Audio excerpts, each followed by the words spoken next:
आप तो मत ही बोलिए। आप कैसे बैठ के यहाँ फैसला कर सकते हैं? आपको कौन अधिकार दिया है यहाँ फैसला करने का? आज चारा घोटाला करने वालों के साथ आप बैठे और फिर से गठबंधन के लिए। 4 दिन पहले प्रधानमंत्री ने कहा 70,000 करोड़ का घोटाला हुआ और सबको वॉशिंग मशीन में डाल के बाहर निकाल लिया। अरे वाह भाई वाह, भ्रष्टाचार की परिभाषा कर रहे हैं और देश देख रहा है। आपको भी गृह मंत्री जी, पूरा देश देख रहा है। मगर राजनीतिक टिप्पणियां करके तो मुझे जवाब देना पड़ेगा माननीय अध्यक्ष।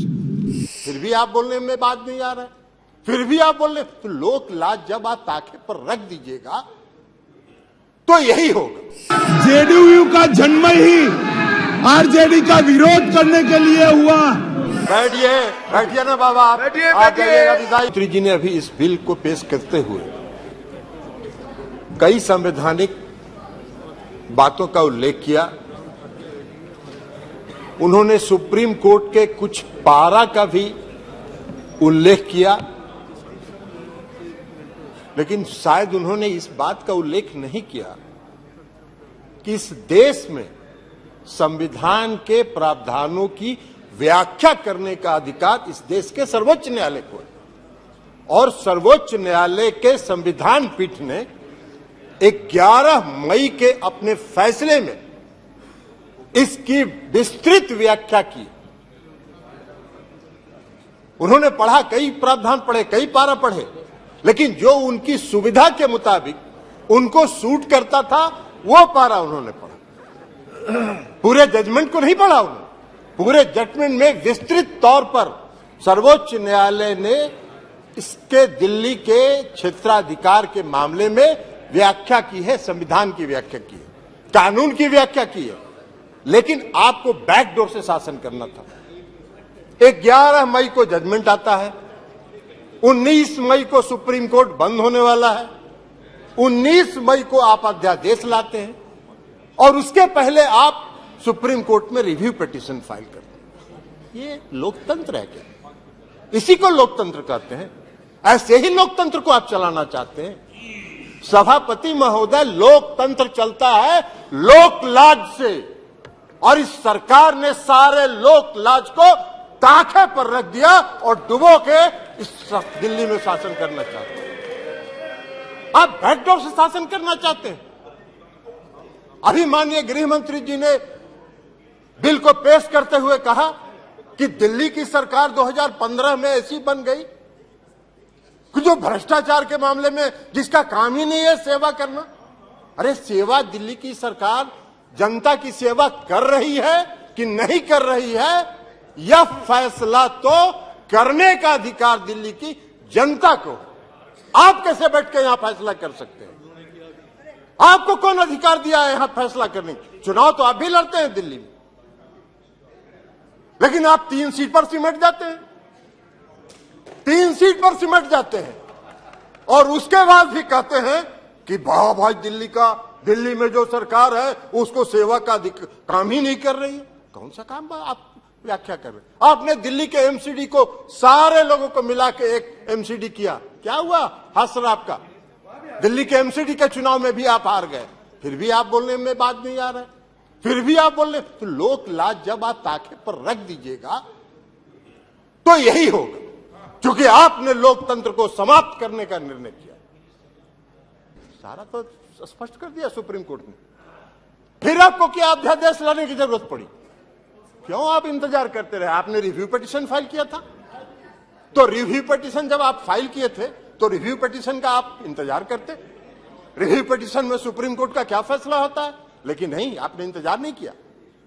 आपने 19 तारीख को सुप्रीम कोर्ट बंद हो रहा है गर्मी की छुट्टी के लिए और 19 तारीख को आप अध्यादेश जारी कर रहे। आपकी मंशा है, आपकी मंशा है बैकडोर से शासन करना, मनोनीत लोगों के माध्यम से चुनी हुई सरकार पर शासन चलाना। यही मंशा आपकी दिल्ली में भी है और यही मंशा देश के अन्य भागों में।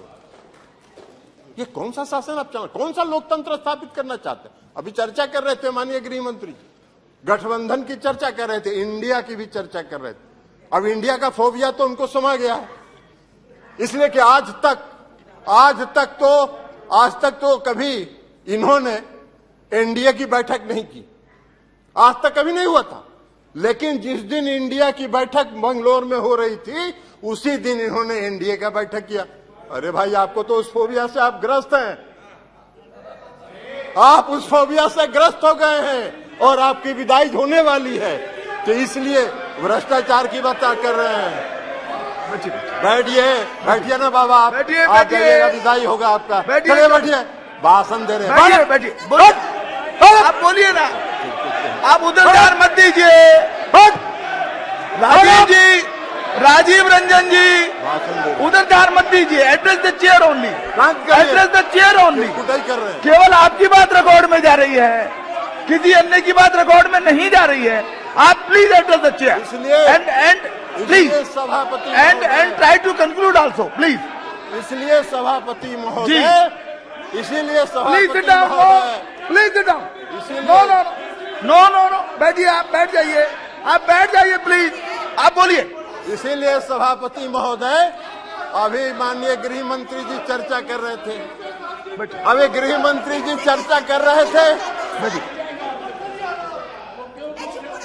आप अपनी बात पूरी कीजिए ना। अभी गृह मंत्री जी, माननीय गृह मंत्री जी चर्चा कर रहे थे। एक मिनट, आप प्लीज, स्वागत, आप तो बैठिए ना, बैठिए, अभी अपनी बात पूरी कर दीजिए। अभी गृह मंत्री जी चर्चा कर रहे थे, उन्होंने दिल्ली के भ्रष्टाचार पर चर्चा की। आप ही चलाइएगा। आप तो बैठिए, जी जी जी, चलिए, हाँ, आप अपनी बात पूरी कीजिए प्लीज। इसलिए आप अपनी बात पूरी कीजिए, अपनी बात पूरी कीजिए। सभापति महोदय, अभी सभापति महोदय माननीय गृह मंत्री जी चर्चा कर रहे थे, पेश करते हुए उन्होंने कहा कि दिल्ली में बहुत भ्रष्टाचार हो गया है, भारी भ्रष्टाचारियों का जमा हो गया है। महाराष्ट्र के बारे में उन्होंने चर्चा नहीं की। 4 दिन पहले प्रधानमंत्री ने कहा 70,000 करोड़ का घोटाला हुआ और सबको वॉशिंग मशीन में डाल के बाहर निकाल लिया। अरे वाह भाई वाह, भ्रष्टाचार की परिभाषा कर रहे हैं और देश देख रहा है। आपको भी गृह मंत्री जी, पूरा देश देख रहा है कि कौन से भ्रष्टाचार की आप व्याख्या कर रहे हैं और कौन सा भ्रष्टाचार पर आप नियंत्रण करना चाहते हैं। भ्रष्टाचार का भय दिखाकर अपनी राजनीतिक बात पूरी कीजिए जी। इसलिए चिंता मत करिए, धन्यवाद। जनता देख रही है आपको भी। 2024 में आपका भी फैसला जनता कर देगी।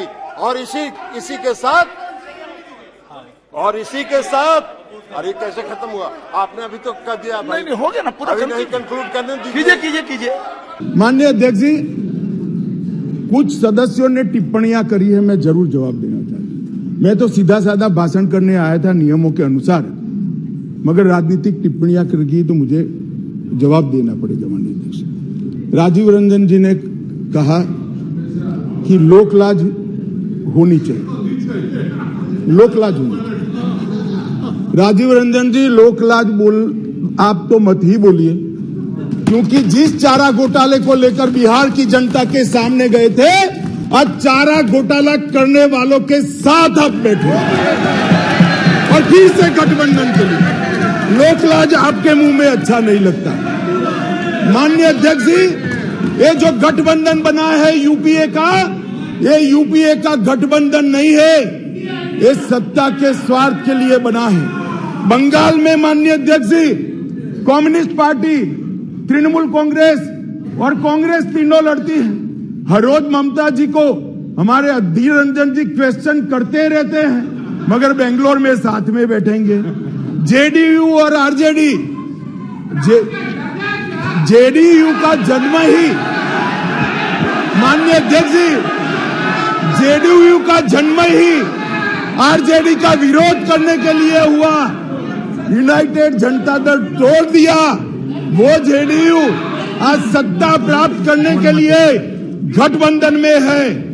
जो बाला साहब ठाकरे के सिद्धांतों पर चलते थे, वो आज कांग्रेस के साथ बैठे हैं। माननीय अध्यक्ष जी, केरल में, माननीय अध्यक्ष जी, केरल में कम्युनिस्ट, कांग्रेस और एलडीएफ और यूडीएफ दोनों आमने सामने थे। माननीय अध्यक्ष जी, सत्ता के कारण दोनों इकट्ठा आए हैं। सुरेश जी, केरल की जनता इस बार पूछेगी। माननीय अध्यक्ष जी, माननीय अध्यक्ष जी, मैंने दयानिधि मारन जी को सुना, बहुत पैशन के साथ संविधान की दुहाई दे रहे थे। मारन साहब, आपको संविधान की चिंता नहीं है, एन मन एन मक्कल से आप डरे हुए हो। हमारी जो यात्रा शुरू हुई है, इसने डर खड़ा किया है। माननीय अध्यक्ष जी,